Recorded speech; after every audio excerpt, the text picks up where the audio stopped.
जिसका इंतकाल हो गया, उनके तदफीन का कोई इंतज़ाम अगर कर रहा था तो उसका नाम जनाब वकील था।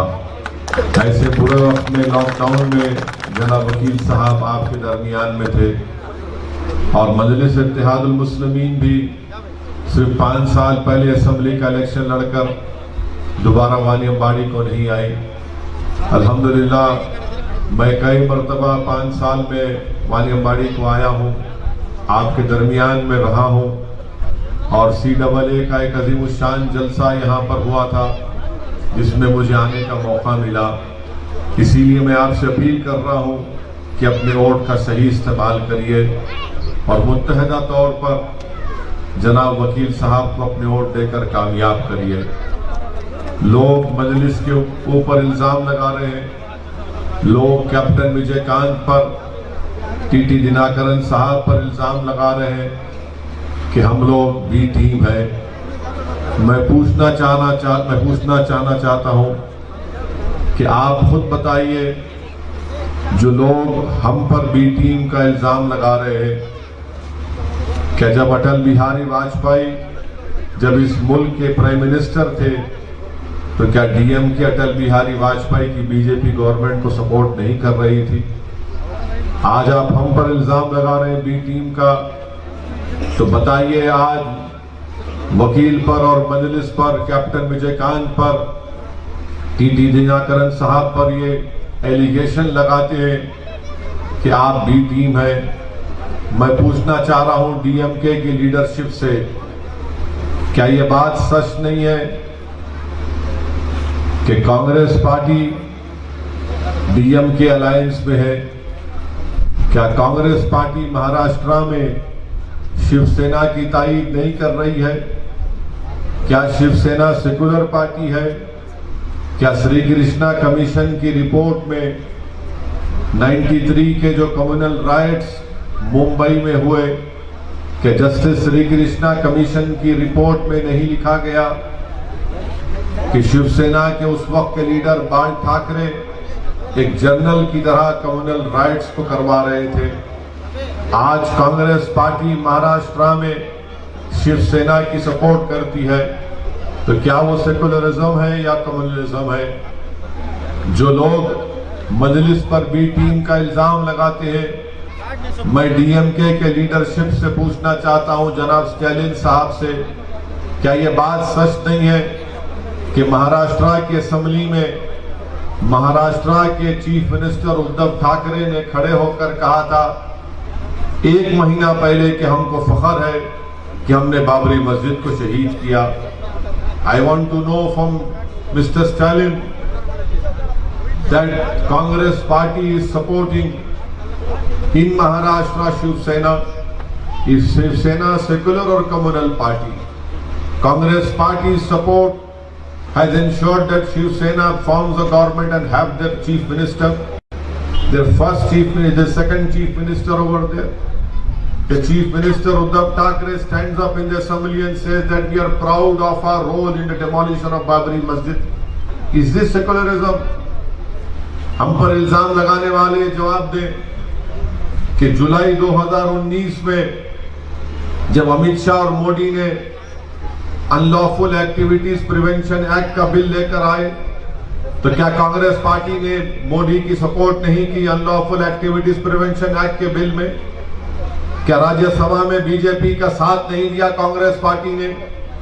क्या अनलॉफुल एक्टिविटीज प्रिवेंशन एक्ट के अमेंडमेंट में, तरमीम में कांग्रेस पार्टी ने जो साथ किया, जिसकी बिना पर आज दिल्ली में, महाराष्ट्र में कई लोग जेल में अपनी जिंदगी गुजार रहे हैं, नौजवान बच्चे जेल में हैं, ज़ईफ लोग जेल में हैं, और आज कांग्रेस पार्टी और DMK हम पर इल्जाम लगाती है बी टीम का। कभी आप अपने गिरेबान में झांक कर देखें कि कितनी गंदगी आपके गिरेबान में है। बजाय मजलिस पर उंगली उठाने के आप मेरे इन सवालात का जवाब दीजिए। तीसरी बात, मैं वानी अम्बाड़ी के अक़लियतों को, माइनॉरिटीज को बताना चाहता हूं कि इनके DMK पार्टी में जो माइनॉरिटीज है उनकी कोई इज्जत नहीं है, 2 पैसे की उनकी इज्जत नहीं। मैं खुद उसका मैं देख चुका हूं डीएमके पार्टी के minority president doctor Mastan Hyderabad को आए, स्टालिन का पैगाम लेकर मेरे पास आए और आकर कहा कि ओवैसी साहब, हमारे लीडर ये चाहते हैं कि डीएमके के माइनॉरिटी कन्वेंशन में आप शिरकत करें, आप हमारे लीडर के बाजू बैठे, हम आपसे अलायंस करेंगे। मैंने उनसे पूछा कि सर, मैं तो आपके पास नहीं गया, आप मेरे पास आए। तो बोले हाँ, हम आपके पास आए, मेरा उत्तर प्रदेश का प्रोग्राम था, इन्होंने कैंसिल करवाया और तमिलनाडु जब चेन्नई पहुंचे अपने ही टीवी चैनल पर पूरा दिखाया और उसके 2 घंटे के बाद कह दिया कि मैं असदुद्दीन ओवैसी से मिला ही नहीं, ना कोई बातचीत हुई। डीएमके में जितनी माइनॉरिटी लीडरशिप है वो जीरो है, उनमें कोई दमखम नहीं है, उनकी पार्टी में उनकी कोई इज्जत नहीं है। मुझे गम नहीं है कि मेरा अलायंस डीएमके से नहीं हुआ, मुझे कोई गम नहीं है कि हम अलायंस में नहीं गए। मुझे अफसोस और गम इस बात का है कि जो लोग डीएमके के लिए मेहनत करते हैं, अपना खून पसीना बहाते हैं, आप जिस पार्टी में सब चीज कर रहे हैं उस पार्टी में आपकी कोई इज्जत नहीं है। मैं डॉक्टर मस्तान से कहना चाहता हूं, मस्तान साहब, मैं वानियमबाड़ी में खड़े होकर और तमिलनाडु के हर जलसे में ये बात बोलूंगा, आपको चैलेंज कर रहा हूं, मेरी एक एक बात में सच्चाई है, अगर नहीं है तो आप प्रेस कॉन्फ्रेंस लेकर बताओ। जब उनके माइनॉरिटी प्रेसिडेंट की कोई इज्जत वैल्यू नहीं है, किस बुनियाद पर आप वोट देंगे डीएमके को 6 अप्रैल के दिन? मुझे कोई फिक्र नहीं है कि अलायंस नहीं हुआ, मुझे कोई इसकी फिक्र नहीं है, ना गम है, ना मैं मोहताज था किसी सियासी पार्टी का, ना कभी रहूंगा इंशाअल्लाह ताला। मैं हमेशा मोहताज हूं और रहूंगा अल्लाह का। अल्लाह हमारे लिए काफी है। मैं अगर कामयाब होऊंगा तो अल्लाह के फजल करम से कामयाब होऊंगा और आपके दुआओं से, आपके वोट से इंशाअल्लाह ताला आप वकील साहब को यहाँ के एमएलए बनाकर तमिलनाडु के असेंबली में भेजाएंगे। इनकी पार्टी में इनकी इज्जत नहीं है और आज आप आकर हमको बी टीम का पर इल्जाम लगाते हैं। मेरे अजीज दोस्तों और बुजुर्गों, वही हाल एडीएमके में है। यहां पर एक्स एमएलए हमारी बहन नीलोफर साहिबा थी, उनको टिकट नहीं दिए, खैर उनकी पार्टी का फैसला है। क्या हमारी बहन ने रोकर प्रेस कॉन्फ्रेंस कर नहीं कहा कि कमर्शियल टैक्स का मिनिस्टर मुझे खराब हूं, मुझे तकलीफ दिया? आखिर कोई डिग्निटी है नहीं है माइनॉरिटीज की? यहां पर हमारी लड़ाई डिग्निटी की है, सेल्फ रेस्पेक्ट की है, इज्जत का कोई सौदा नहीं किया जा सकता। इसीलिए मैं आपसे अपील करने आया हूं कि आप मुत्तहदा तौर पर इस अलायंस के उम्मीदवारों को कामयाब करिए। वानियमबाड़ी से आप जनाब वकील साहब को अपना एक एक वोट देकर कामयाब करिए और मुझ पर इल्जाम लगाने वाले बी टीम का, पिछले 6.5 साल से बीजेपी की हुकूमत है, हर कानून की मैंने मुखालिफत की। ट्रिपल तलाक का कानून आया, जब पहली मर्तबा 2014 में ट्रिपल तलाक का कानून आया तो क्या यह कांग्रेस पार्टी ने सपोर्ट नहीं किया था? बाद में 2019 में आया तो कांग्रेस पार्टी ने अपना पोजीशन बदल दिया। यूएपीए का कानून आया, मैंने मुखालिफत की। आरटीआई का कानून आया, हमने बीजेपी का पोस्ट किया। CAA का कानून आया तो सारी दुनिया ने देखा कि मजलिस इत्तेहादुल मुस्लिमीन ने नरेंद्र मोदी और एनडीए के 300 से ज्यादा एमपीज के सामने मैंने खड़े होकर ये कहा कि CAA का कानून भारत के कॉन्स्टिट्यूशन के खिलाफ है, वो कॉन्स्टिट्यूशन जिसको बाबा साहेब अम्बेडकर ने बनाया उसके खिलाफ है, और मैंने बीजेपी के 300 एमपीज के सामने उस कानून को फाड़ कर कहा ये काला कानून है, उसको नहीं मानते। आप बताइए कि हर चीज में हम बीजेपी की मुखालिफत करते हैं तो आखिर इनको गुस्सा क्या है? इनको गुस्सा यह है कि मजलिस इत्तेहादुल मुस्लिमीन कैसे इलेक्शन लड़ती है, मजलिस क्यों हमारे सामने खड़े होती है। ये चाहते हैं कि हम इलेक्शन ना लड़े, बल्कि मजलिस के खिलाफ इल्जाम लगाकर पैगाम आपको दे रहे कि तुम कभी हमारे खिलाफ नहीं लड़ना, तुम्हारा काम हमारी गुलामी है, तुम्हारा काम यह है कि तुम अपनी आंखों को नीचे रखकर जैसा हुक्म दे तुम उस तरह से अपनी जिंदगी गुजारो। मैं आपसे कह रहा हूं मेरे अजीज दोस्तों, यहां से हम इलेक्शन लड़ रहे हैं, यहां से मैं हमारा कैंडिडेट वकील है। ये लड़ाई यकीनन हमारी पार्टी की, हमारे उम्मीदवार की है। यकीनन ये लड़ाई हमारी पार्टी की, हमारे अलायंस की लड़ाई है। मगर याद रखिए, ये लड़ाई मुस्तकबिल की लड़ाई है। मुस्तकबिल की लड़ाई इसलिए कि कोई जिंदगी का भरोसा नहीं, कल आज मैं हूं कल नहीं रहूंगा। मगर मेरी कोशिश ये कि मेरी इस दुनिया से चले जाने के बाद भी आपकी आवाज, आपकी सियासी ताकत बरकरार रहे। और उस काम के लिए आपसे अपील करने आया हूं कि 6 तारीख के दिन आप अपना एक वोट जनाब वकील साहब के अपने इस्तेमाल करें। याद रखिए, बगैर पॉलिटिकल आवाज के, बगैर पॉलिटिकल लीडरशिप के आपको कोई नहीं पूछने वाला है। आपसे मैं अपील कर रहा हूं कि डर की बुनियाद पर नहीं, डर की बुनियाद पर वकील को वोट मत दीजिए, किसी पार्टी को वोट मत दीजिए। उम्मीद की बुनियाद पर पूरे पुरुम्मीद होकर आप अपना एक वोट जनाब वकील साहब को दीजिए। हमारी लड़ाई हिस्सेदारी की लड़ाई है, हमारी लड़ाई हमारी डिग्निटी की लड़ाई है, हमारी रिस्पेक्ट की लड़ाई है। इस पर कोई किस्म से कॉम्प्रोमाइज नहीं किया जा सकता। मेरे अजीज दोस्तों और बुजुर्गों, ये एडीएमके पार्टी है, बीजेपी के साथ है। आपके चीफ मिनिस्टर नरेंद्र मोदी के गोद में बैठकर चाय पीते हैं और तमिल अवाम के जज्बात की बात करते हैं। मैं नरेंद्र मोदी गवर्नमेंट को कंडेम करता हूं। I criticize and condemn the decision taken by Narendra Modi government in abstaining from the UNHRC resolution. They should have completely supported that resolution which was moved against the Sri Lankan government which committed atrocities on Sri Lankan Tamils. ये नरेंद्र मोदी की हुकूमत ने आज resolution में abstain हो गए। क्यों abstain हुए? इसलिए एब्स्टेन हुए कि ईस्टर्न टर्मिनल का कॉन्ट्रैक्ट नरेंद्र मोदी के चाहने वाले को मिल रहा है। आज आप बताइए, बड़ी बड़ी तमिल अवाम से हमदर्दी की बातें हमारे देश के प्राइम मिनिस्टर करते हैं, मगर जहां पर हमदर्दी दिखाने का वक्त आया वहां पर नरेंद्र मोदी एब्स्टेन हो गए। मेरे अजीज दोस्तों और बुजुर्गों, हर महाज पर बीजेपी एडीएमके की गवर्नमेंट नाकाम साबित हो रही है। आप जब 6 तारीख को वोट डालने जाएंगे तो मेरी आपसे गुजारिश है कि अपने गैस के सिलेंडर को देखिए, उसकी कीमत कितनी बढ़ चुकी है। पेट्रोल 100 रुपये हो चुका है, डीजल करीब 90 रुपये हो चुका है।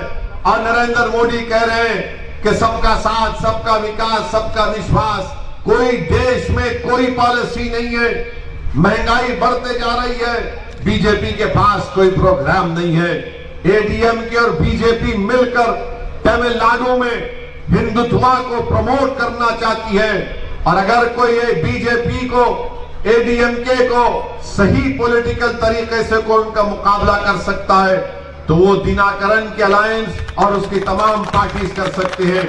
आज तमिलनाडु की सियासत में कभी 2 ही पॉलिटिकल पार्टी थे, आज पहली मर्तबा एक तीसरा पॉलिटिकल फॉर्मेशन आया है। मेरी आपसे गुजारिश है कि आप इस पॉलिटिकल फॉर्मेशन का साथ कीजिए, आप आगे बढ़िए, बेखौफ होकर अपने वोट का इस्तेमाल करिए। अरे जो हमको बी टीम की बात कर रहे, क्या पार्लियामेंट इलेक्शन में हम किसका सपोर्ट कर रहे थे? बाई इलेक्शन हुआ था, किसका सपोर्ट कर रहे थे? जब हम अच्छे थे, दूध के धुले हुए थे।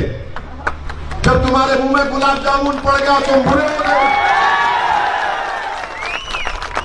ये क्या बात है? आपके साथ रहे तो अच्छे, आपके मुखालिफत में आ गए तो बुरे हो गए। मकसद क्या है कि तुम हमारी गुलामी करो। तुम्हारे को कोई अख्तियार नहीं है कि हमारे सामने खड़े होकर कौन है वकील। ये मेरे अजीज दोस्तों और बुजुर्गों, ये इनकी हिपोक्रेसी है, ये इनकी मुफाद परस्ती है, इनका अपॉर्चुनिज्म है। इसीलिए हम आपसे कह रहे हैं कि आपको अपनी पार्टी के कैंडिडेट को कामयाब करना है। आज मुस्लिम माइनॉरिटी का पॉपुलेशन तमिलनाडु में 6-7% के दरमियान में। मेरे सवाल का जवाब दो डीएमके वालों, क्या बात है कि 6-7% पॉपुलेशन है और 11% जेलों में मुस्लिम माइनॉरिटी का जिम्मेदार कौन है? 11% है। आप बताइए इसका जिम्मेदार कौन है? वानियम्बाड़ी में बच्चों का स्कूल नहीं है, 6-6 किलोमीटर दूर जाना पड़ता स्कूल के लिए। वानियम्बाड़ी में पीने का पानी नहीं है। कहां गया पीने का पानी? क्यों नहीं लेकर आते आप पीने का पानी? कोई उसका इंतजाम नहीं कर सकते। आप अगर वो तालाब से आसान तरीका है पाले रिवर में पानी लाने का, मगर आप वो भी नहीं करते। हर महाज पर वानियम्बाड़ी पीछे होता चला गया। यहां पर इस इलेक्शन में अगर कोई लोकल कैंडिडेट है वानियम्बाड़ी का, उसका नाम वकील है। जितने दूसरे पार्टी के इंडियन यूनियन मुस्लिम लीग के उम्मीदवार हैं, वो वानियम्बाड़ी के नहीं है।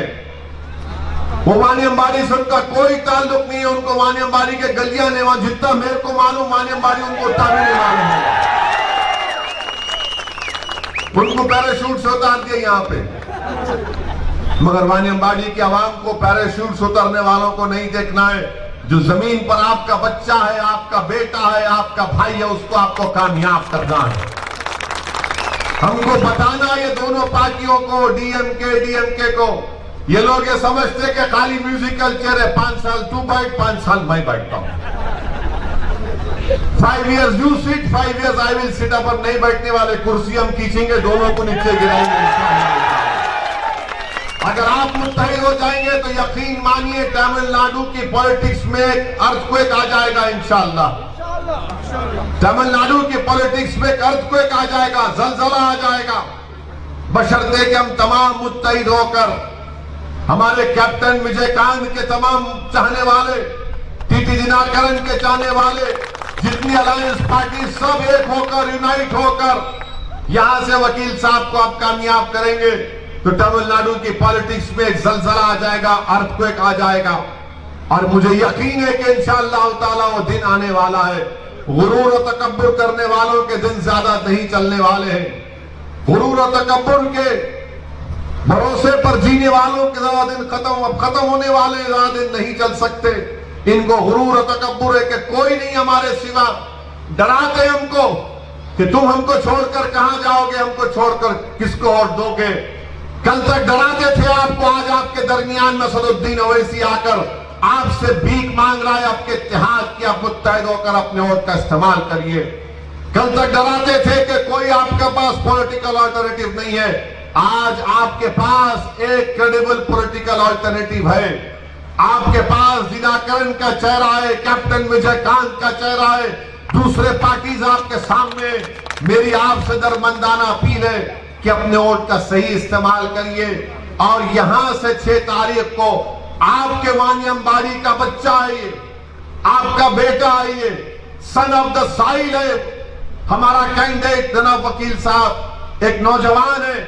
आप इसको कामयाब करिए ताकि जब वो तमिलनाडु की असेंबली में जाएगा, जिस किसी का चीफ मिनिस्टर होगा वो उसकी आंख में आंख डालकर वानियम्बाड़ी के जस्टिस का मुतालबा करेगा, वानियम्बाड़ी की लड़ाई लड़ेगा, वानियम्बाड़ी के गरीबों की आवाज बनेगा। वो ये नहीं देखेगा कि कौन किस मजहब का है, कौन किस जात का है, वो वानियम्बाड़ी की आवाज बनेगा और आपके मसाइल को हल कराएगा। मैं आपसे फिर से अपील कर रहा हूं कि अपने वोट का इस्तेमाल करिए। इंडियन यूनियन मुस्लिम लीग के ताल्लुक से लोग मुझे बोलते हैं यहां पे मुस्लिम लीग का कैंडिडेट है। हाँ, मेरा पोजीशन ये है कि मैंने हमेशा कहा और आपसे वादा कर रहा हूं कि केरला में मैं कभी मजलिस इत्तेहादुल मुस्लिमीन को लेकर नहीं गया, ना कभी लेकर जाऊंगा इंशाअल्लाह ताला। हमको केरला नहीं जाना है। मैंने कहा कि आसाम में नहीं जाकर मजलिस को इलेक्शन लड़ूंगा। आसाम में बदरुद्दीन अजमल साहब वहां पर अपनी पार्टी को चला रहे हैं। मैं तो अल्लाह से दुआ भी करता हूं कि अल्लाह उनकी रियासत में उनको कामयाब कर दे। मगर यहां पर क्या मुस्लिम लीग में, आप बताओ, मैं मुस्लिम लीग के लोगों से तनकीद नहीं कर रहा हूं, मैं उनसे पूछ रहा हूं कहां आपके पास बनात वाला, कहां है आपके पास सुलेमान शेख, कहां ये लोग बताओ आपके पास, कहां चले गए ये लोग? वो बनात वाला जिसकी तकरीर से पूरी पार्लियामेंट हिल जाती थी, वो सुलेमान शेख जिसके दलाल पर कोर्ट को मानना पड़ता था, कहां गए लोग? कहां गए लोग बताओ आप? आज आप आकर हमको तनकीद कर रहे हैं। कसरुद्दीन ओवैसी पूरे इंडिया में जा रहे, जाना है पूरे इंडिया में।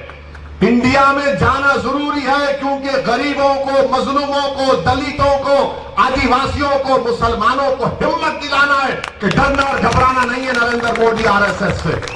इसीलिए हम चाहते हैं कि हमको अपनी आवाज को सुनना है। डेमोक्रेसी है, जब तक इलेक्शन नहीं लड़ेंगे कोई आपको वोट नहीं देता। जब तक इलेक्शन नहीं लड़ेंगे आप अपने मसाइल को हल नहीं कर सकते। इसीलिए मेरे अजीज दोस्तों और बुजुर्गों, मेरी इज्जतदार मां और बहनों, मैं आपसे अपील कर रहा हूं कि 6 अप्रैल के दिन आप बेखौफ होकर निकलकर पूरे वानियमबाड़ी के आसमानों में काली पतंग नजर आना, आपको ओनली पतंग नजर आना, ओनली काइट, हर जगह पर काली काइट पर पूरे इत्मीनान के साथ, पूरे एतमाद के साथ आप वोट दीजिए। और मैं आपको यकीन दिला रहा हूं कि इंशाअल्लाह ताला जनाब टीटी दिनाकरन साहब बीजेपी का सपोर्ट नहीं करेंगे, ना बीजेपी की तरफ जाएंगे इंशाअल्लाह ताला। उनको अपनी पार्टी चलाने का है। मैंने दिनाकरन साहब से खुद पूछा कि क्या आप बीजेपी की तरफ जाएंगे, तो उन्होंने कहा कि सवाल ही पैदा नहीं होता, there is no question of me going toward BJP. अब दिनाकरन साहब कैसे जा सकते? कैप्टन हमारे पास है, कैप्टन विजयकांत हमारे पास है। एक कैप्टन पकड़ लेंगे, कसौदीन उसी पकड़ लेंगे, दिनाकरन साहब कहां जाएंगे इंशाअल्लाह। दिनाकरन साहब को अपनी पार्टी चलाने का है और उन्होंने इलेक्शन मैनिफेस्टो जारी किया।